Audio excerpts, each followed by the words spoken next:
사랑이 많으신 하나님 아버지, 우리 사랑하는 찬양대가 하나님 앞에 주 하나님의 그 놀라운 위엄과 영광을 찬양 올려드렸습니다. 그 찬양을 받아주시고 우리 성도님들의 삶 가운데도 정말 모든 지으신 만물을 선하신 뜻으로 인도하신 그 하나님의 영광을 찬양할 수 있는 믿음을 허락하여 주옵소서. 이 시간 말씀을 듣습니다.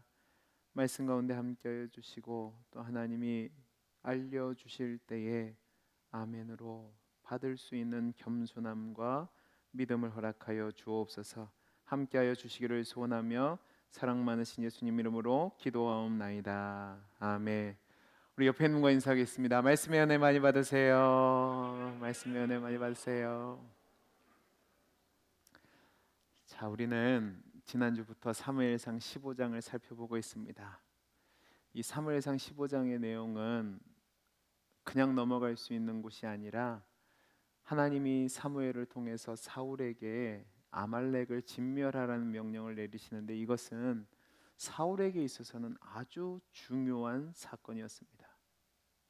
우리가 결론을 알고 있지만 사울이 하나님의 명령에 불순종해서 그가 비록 죽을 때까지 왕의 자리에 있기는 하지만 하나님이 주신 왕권을 박탈당하게 됩니다. 우리는 지난 시간에 어떤 점을 살펴봤냐면 왜 하나님께서 그런 아말렉을 진멸하라는 잔혹한 명령을 내리셨는가라는 질문에서 결국 그들이 하나님의 구원 계획에 대해서 하나님의 주권에 대해서 도전했기 때문에 그런 징계를 받게 된 것이고 우리도 그런 존재였지만 하나님의 은혜로 구원을 받게 되었다라는 사실을 이야기했습니다.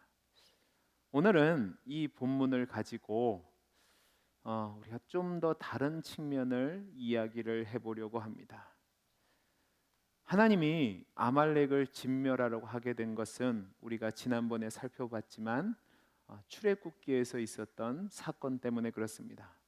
이스라엘 백성이 출애굽해서 약 한 달 15일 정도 지난 쯤에 한 달 정도 지난 쯤에 르비딤이라는 곳에 이르렀는데 그때 이스라엘 백성은 약 한 달간의 긴 광야 여정 때문에 굉장히 힘들고 지친 상태였습니다.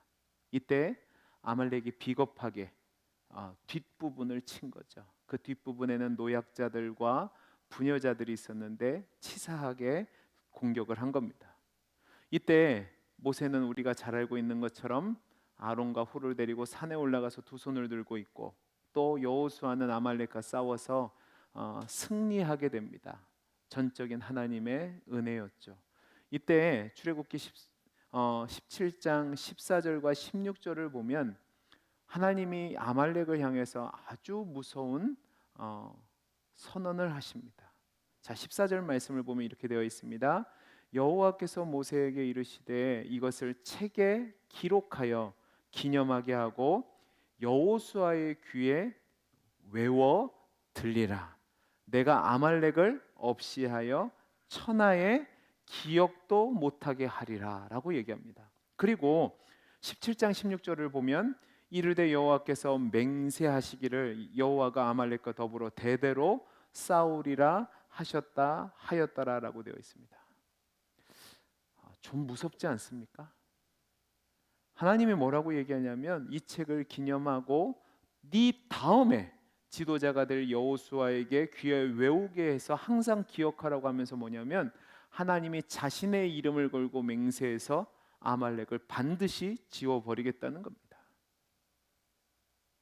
여기서 끝난 것이 아니라 우리가 지난번에 살펴본 것처럼 40년이 지나고 이제 이스라엘 백성이 요단 동편에서 모압 평지라는 곳에서 머물러 있어서 이제 요단강만 들어가면 가나안 땅에 들어가게 되는데 거기서도 다시 한번 신명기 25장을 보면 특별히 19절 말씀을 보시겠습니까?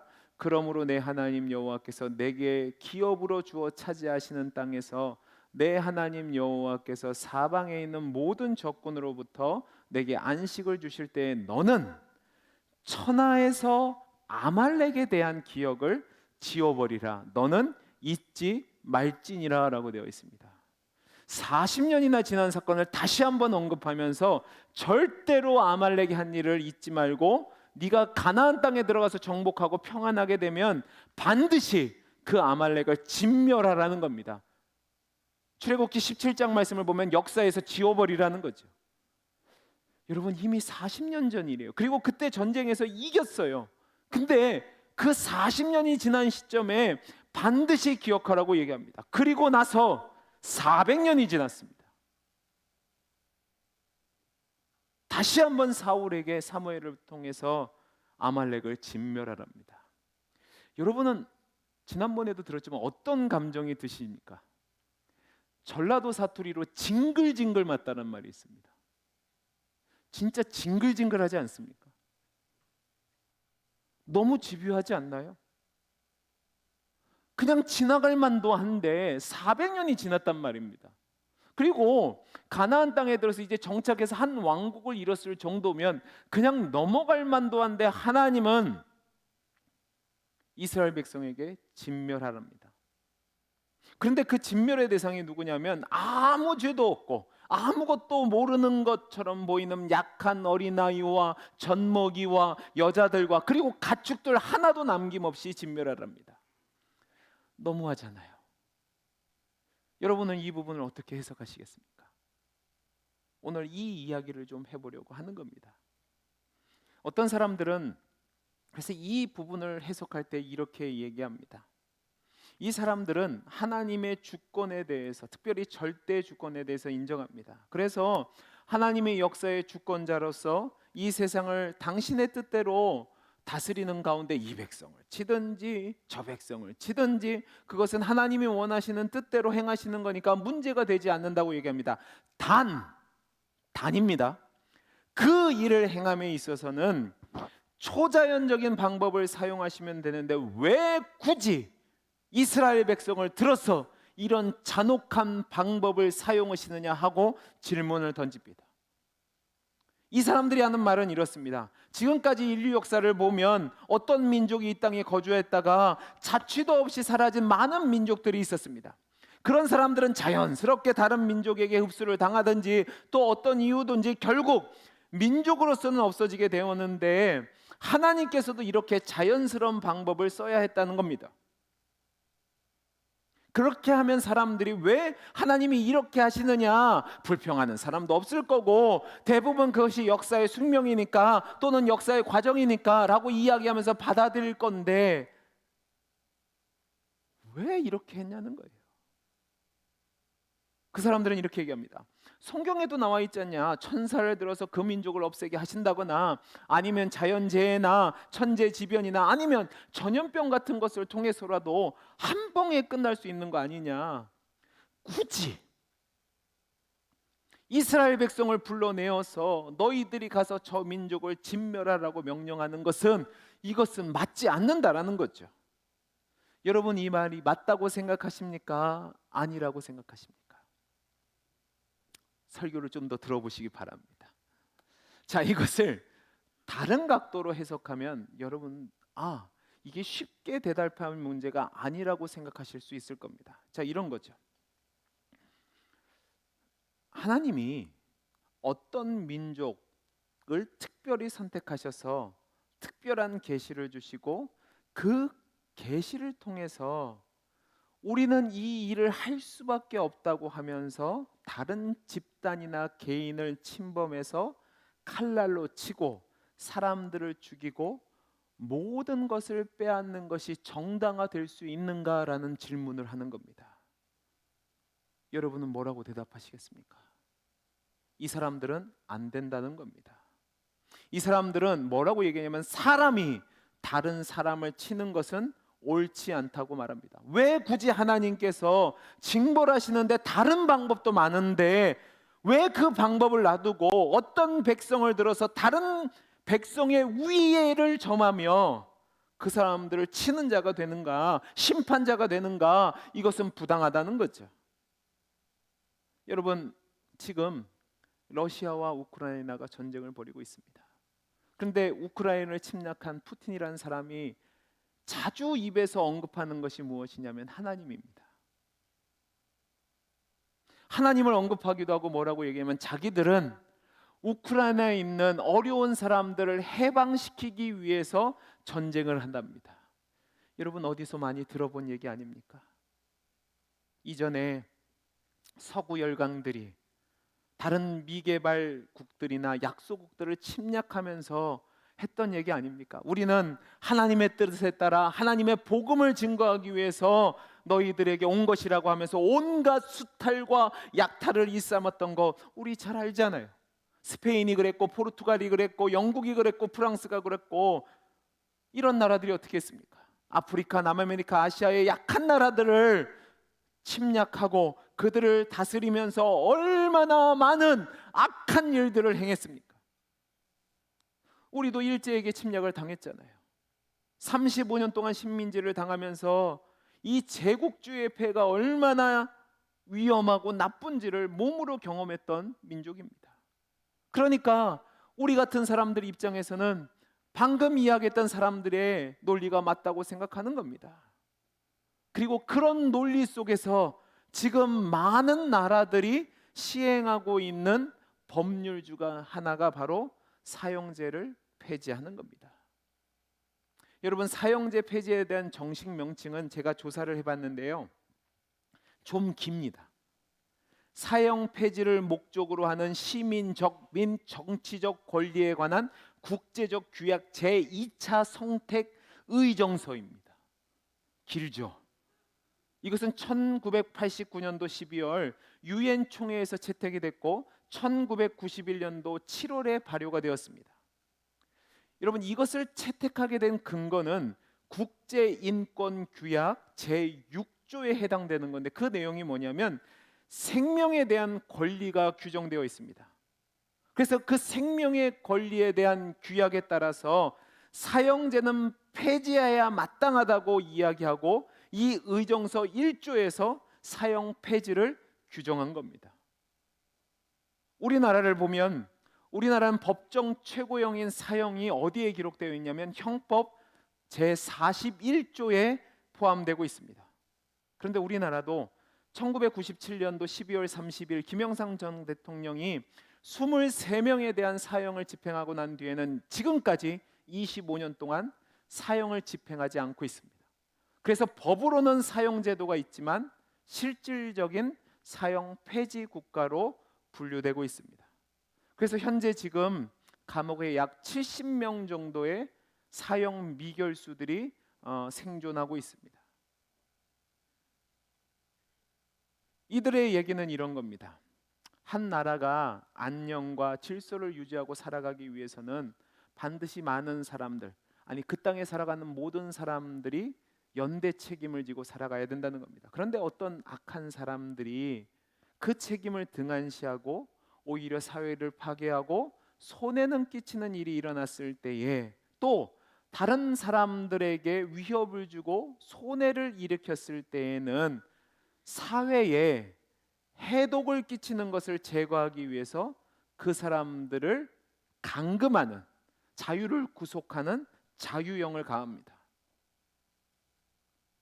그뿐만 아니라 그 죄책에 대해서는 물어야지만 공평과 공의의 원리가 쓰니까 죄책을 묻기 위해서 금고형 또는 벌금형으로 끝나는 것이 아니라 남의 생명을 빼앗는 자들에게는 눈에는 눈, 생명은 생명의 원칙을 따라서 사형의 제도를 언도하는데 그게 합당하지 않다는 겁니다. 왜냐하면 사람의 목숨은 하늘에서 온 것인데 그것을 국가의 권위로 빼서는 안 된다는 거죠.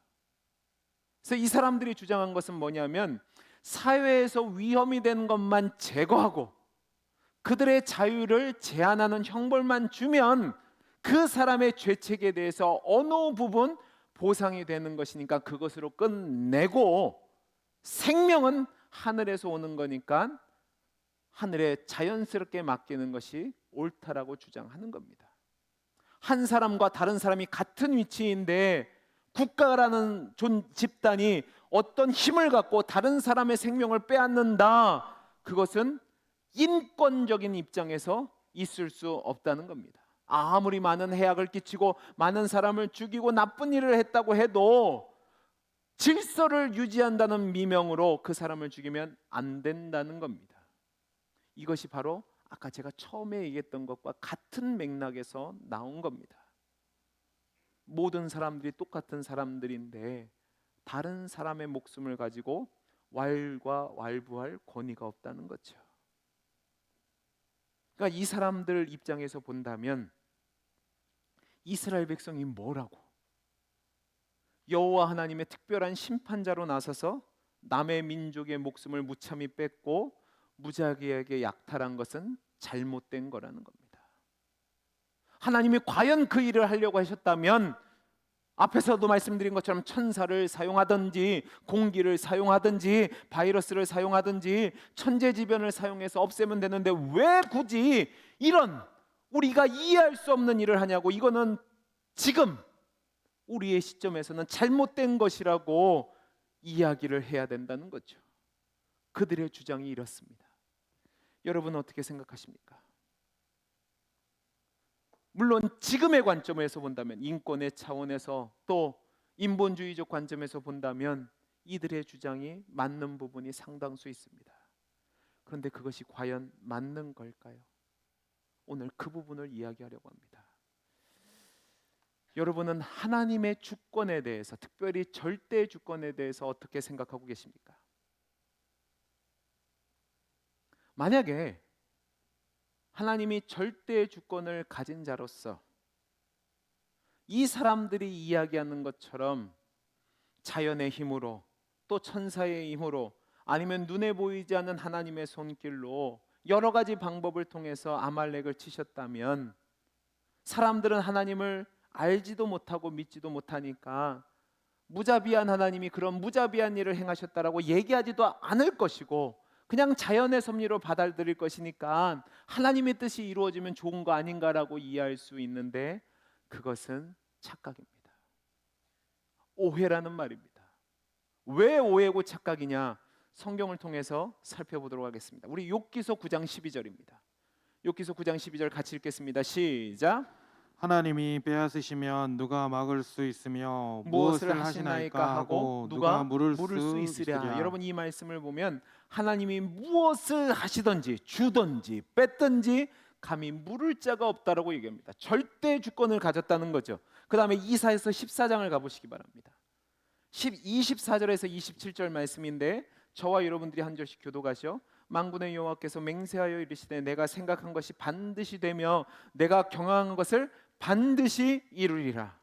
내가 아수르를 나의 땅에서 파하며 나의 산에서 그것을 짓밟으리니 그때 그의 멍에가 이스라엘에게서 떠나고 그의 짐이 그들의 어깨에서 벗어질 것이라. 이것이 온 세계를 향하여 정한 경영이며 이것이 열방을 향하여 편손이라 하셨나니 만군의 여호와께서 경영하셨은즉 누가 능히 그것을 패하며 그의 손을 펴셨은즉 누가 능히 그것을 돌이키랴. 여러분 이 말씀은 하나님이 이사야 선지자를 통해서 당대 최고의 강대국이었던 아수르를 멸망시키겠다고 선언하시는 겁니다. 그런데 여기서 하나님이 뭐라고 얘기하시냐면 온 세계를 경영하는 것이 하나님이니까 그 어느 누구도 그분의 뜻을 돌이킬 수 없다라고 얘기합니다. 그리고 그 이유에 대해서 이사야 45장 7절 말씀을 보면 나는 빛도 짓고 어둠도 창조해 나는 평안도 짓고 환난도 창조하나니 나는 여호와라 이 모든 일을 행하는 자라 하였노라 라고 되어 있습니다. 이 말씀이 뭔지 아세요?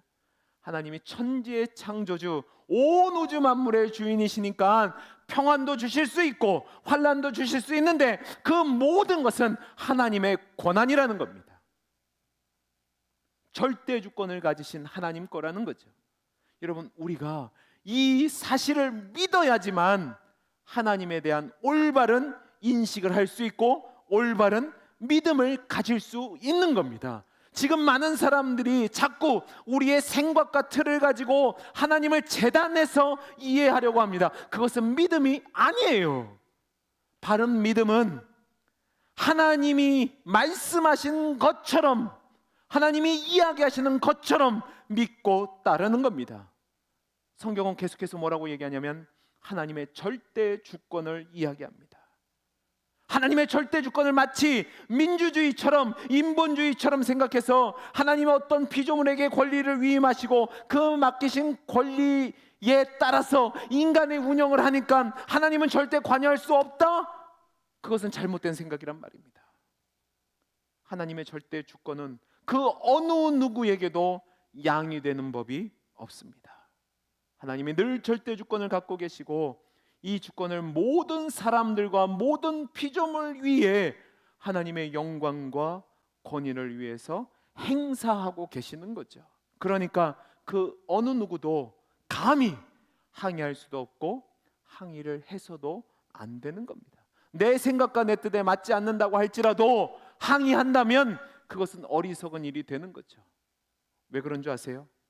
주제를 모르기 때문에 그렇습니다. 시편 104편 28절 29절을 보시기 바랍니다. 같이 읽어보죠. 시작. 주께서 주신즉 그들이 받으며 주께서 손을 펴신즉 그들이 좋은 것으로 만족하다가 주께서 낯을 숨기신즉 그들이 떨고 주께서 그들의 호흡을 거두신즉 그들은 죽어 먼지로 돌아가나이다. 여러분, 시편 기자가 뭐라고 얘기합니까? 하나님이 주시면 받고 만족해서 살 수 있지만 하나님이 숨기시고 거두시면 죽어서 먼지로 가는 것이 우리 인간이라고 얘기합니다. 이런 존재가 어떻게 감히 천지의 주제요 모든 권위를 가지신 하나님께 이것은 맞고 이것은 틀리고 이것은 안 된다라고 이해할 수 있겠느냐는 말입니다. 여러분, 우리가 정말로 믿음을 가졌다면 하나님의 절대 주권을 인정해야 됩니다. 그것이 하나님의 뜻이면 그것을 이루는 방법도 하나님 주권 안에 있으니까 이 일을 제기해서는 안 된다는 말입니다. 그러니까 이스라엘 백성이 아말렉을 진멸하는 것에 대해서 옳다 옳지 않다 일할 수 없는 거죠.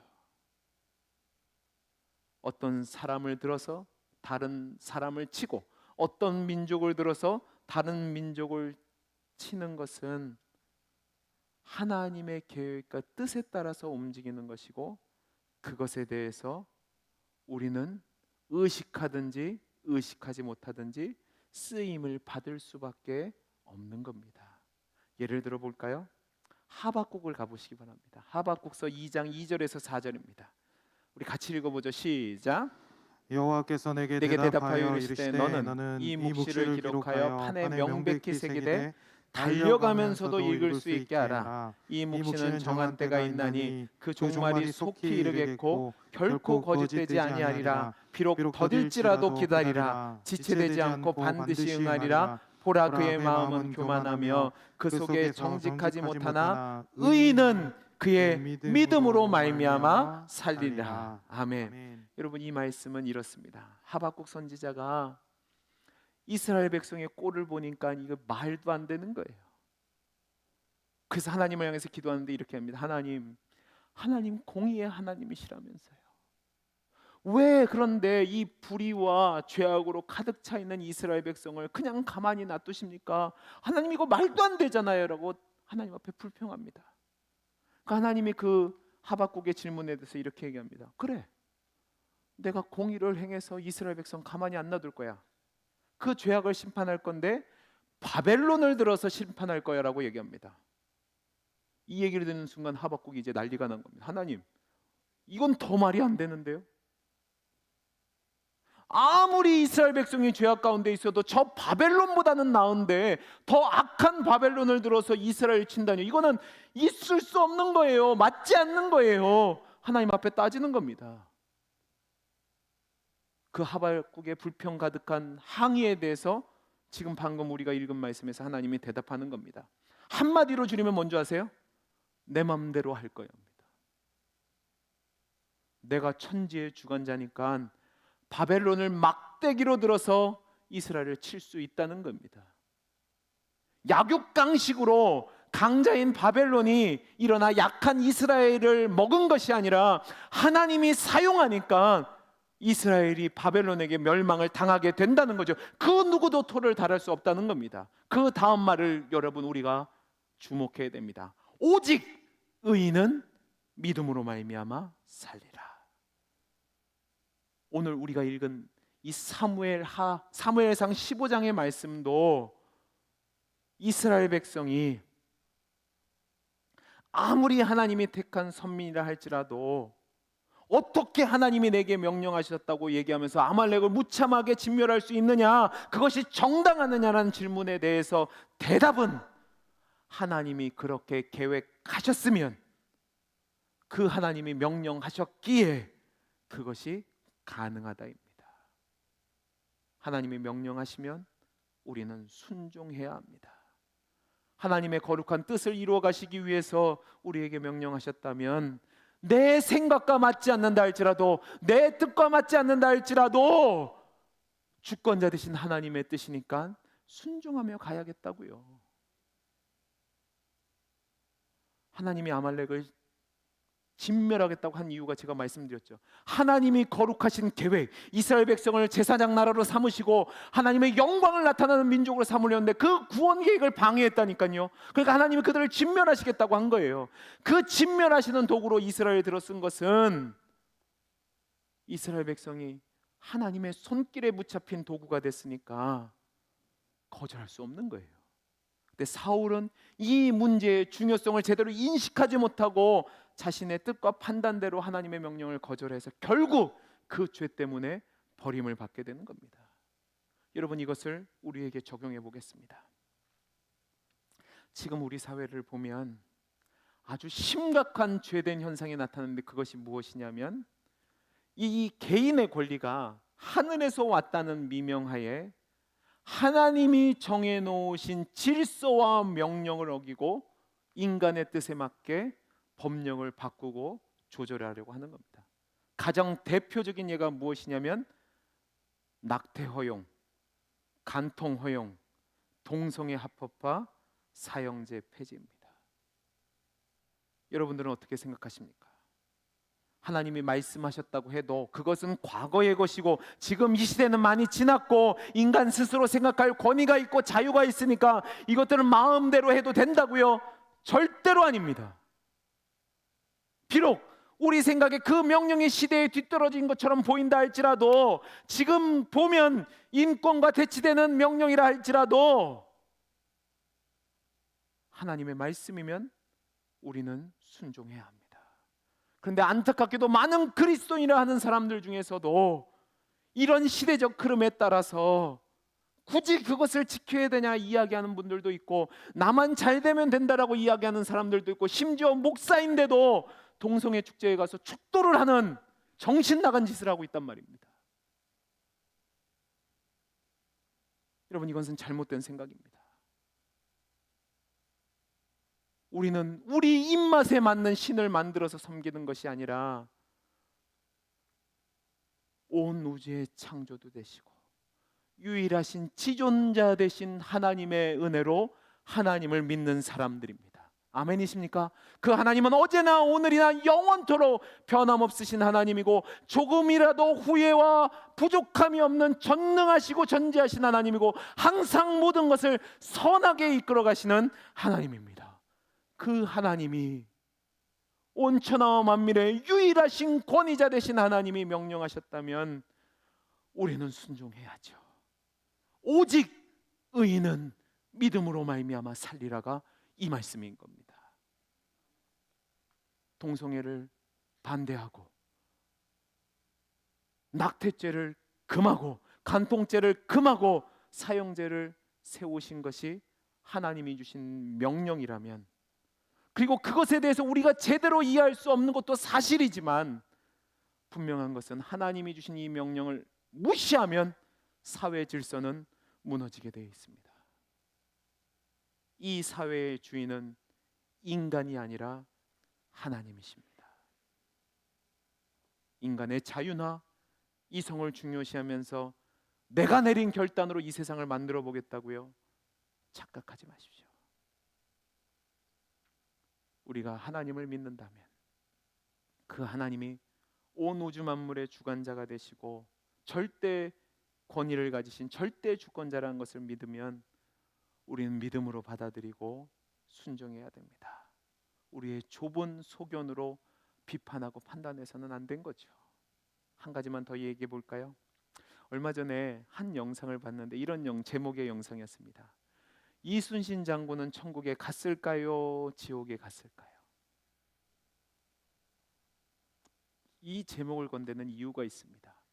우리가 생각하기에 훌륭한 위인들이나 착한 사람들이 단지 예수를 믿지 않았다는 이유로 지옥에 가면 불공평하다는 겁니다.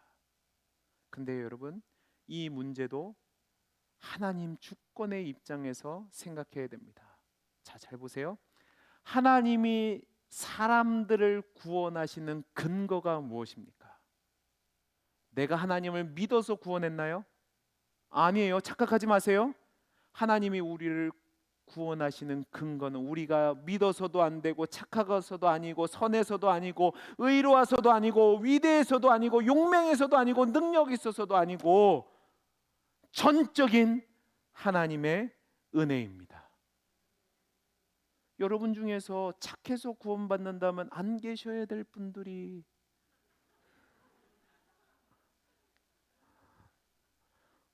있지 않을까요? 여러분 중에서 능력 있고 성공해야지만 구원을 받는다면 지금 이 모양 이 꼴인데 라고 하지 않을까요? 우리가 이 자리에 있어서 하나님을 예배한 것은 전적인 뭐예요? 하나님의 은혜죠. 이걸 어떻게 설명할 수 있을까? 여러분, 특별 사면이라고 들어보셨습니까? 네. 죄를 지어서 사형에 처했거나 금고에 처한 병자란다. 큰일 날 뻔했다. 죄수에 대해서 대통령이 특별 사면을 할 수 있습니다. 그러면 누구 맘이죠? 대통령 맘이에요. 저 사람이 감옥에서 의롭게 했으니까 모범수니까 착했으니까 아니요.